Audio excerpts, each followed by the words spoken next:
اللهم ربنا تقبل منا الفاتحة إلى حضرة النبي سيدنا محمد رسول الله صلى الله تعالى عليه وآله وصحبه وسلم.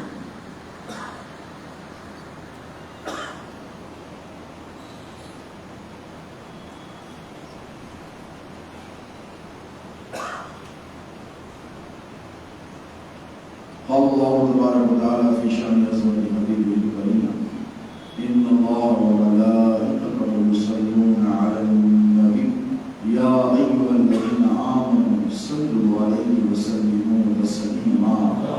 اللهم صل على سيدنا نبينا شفيعنا حبيبنا مولانا محمد وعلى آل سيدنا ومولانا محمد معدن الجود والكرم منبع العلم والعلم والحكم وعلى وارث حاله ومظهر كماله سيد المشهد وسيدة الجد والدين الغوث الأعظم واثق اللطف وغير الإمام وبارك وسلم برحمتك يا أرحم الراحمين والحمد لله رب العالمين. الحمد لله رب العالمين والعاقبة للمتقين والصلاة والسلام على أشرف الأنبياء والمرسلين وآله الطيبين الطاهرين وصحبه الأكرمين أجمعين.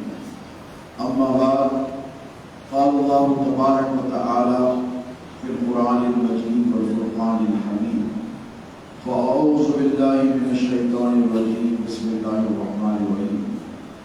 إن الذين يبايعونك إنما يبايعون الله يد الله فوق أيديهم. صدق الله مولانا العظيم وبلغنا رسوله النبي الكريم ونحن على ذلك من الشاهدين والشاكرين والحمد لله رب العالمين. لي خمسة أخفي بها الرغباء الحاكمة: المصطفى والمرتضى وابنهما والفاطمہ.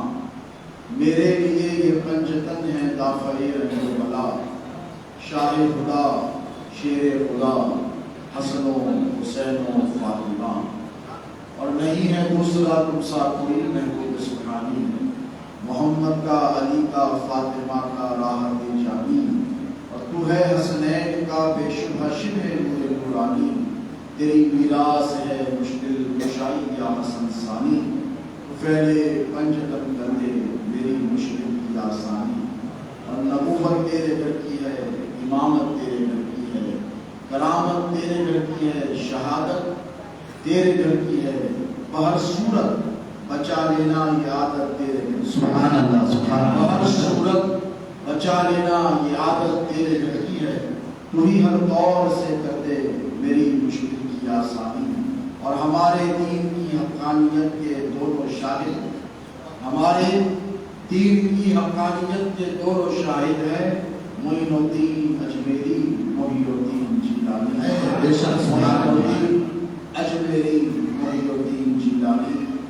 قابل صد احترام نگرانی جلسہ، پیر طریقت، ماہر علوم اصلیہ و نقلیہ، ماہر قانون، رہبر و محافظ قوم و ملت، برادری عالی وقار حضرت مولانا سید محبوب العارفین صاحب اللہ ادام اللہ فیوزہ، نائب سلطنہ نشین، بارگاہ سلطنت نواز حضرت نظام الدین اور قدس اللہ سبحانہ العزیز، شہنشین تشریف فرما، معزز علماء کرام، فاضل کرام، برادران ملت اسلامیہ، وابستگان دامان غوث و خواجہ، السلام علیکم ورحمۃ اللہ تعالی وبرکاتہ. اللہ رب تبارک و تعالی جل مجدہ کا بڑا فضل و کرم ہے کہ آپ سبحانہ و تعالی ہمیں اور آپ کو آقا مولا علیہ الصلوۃ والسلام کی سچی پکی اٹوٹ مستحکم غلام کرتا ہے. نیز اس کا یہ کرم نور علی نور کے مصداق کہ اللہ رب تبارک و تعالی نے ہمیں اہل بیت اطہار کی محبت عطا فرمائی، پھر غوث و خواجہ کا دامن عطا فرمایا، اور انہی سے منسوب، انہی سے نسبت رکھنے والے اولیاء